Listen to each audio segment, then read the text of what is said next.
The crisis scenario. Good day, everyone. I'm the operations director of TechCore Electronics. Recently, our company faces a major challenge: a sudden global semiconductor shortage. Since our smartphones rely heavily on these chips, the shortage threatened to halt our entire production line. With only two existing chip suppliers and risking demand, we need we needed the stronger contracts to protect our operation and ensure business continuity. Weakness in the existing contracts.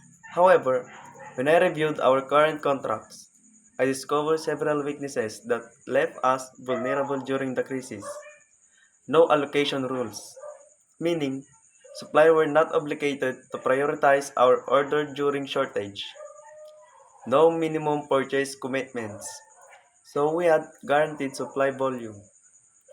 No price protection clauses, which allowed suppliers to raise price abruptly without limits.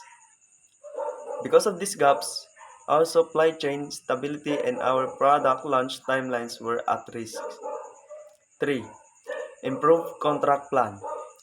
To address these issues, I propose a new and improved contract structure that includes A. Allocation clause. This clause requires suppliers to reserve a fixed percentage of their production specifically for TechCore during shortages. This ensures we receive a fair and guaranteed share of chip even when supply is tight. B.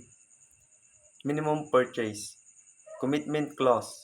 We commit to buying a minimum annual volume of chips, and in return, suppliers commit to providing that volume. This secures our baseline supply and strengthens long-term partnerships. C. Price stability clauses. This sets a maximum allowable price increase per quarter and requires advance notice. This prevents sudden price spikes and allows for better financial planning. D. Penalty incentive clause. Penalties apply for late deliveries, but incentives are given for early or on-time performance. This aligns supplier behavior with our product's needs. E. Emergency supply provision. In crisis situation, suppliers must prioritize TechCore's essential order and activate expedited shipping. This reduces downtime during bottlenecks. 4. Expected impact.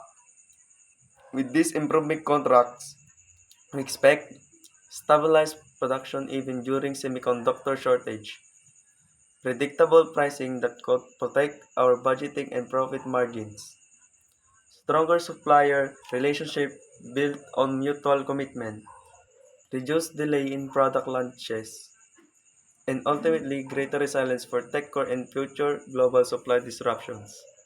By strengthening our contracts, we transform a crisis into an opportunity to build a more secure and reliable supply chain.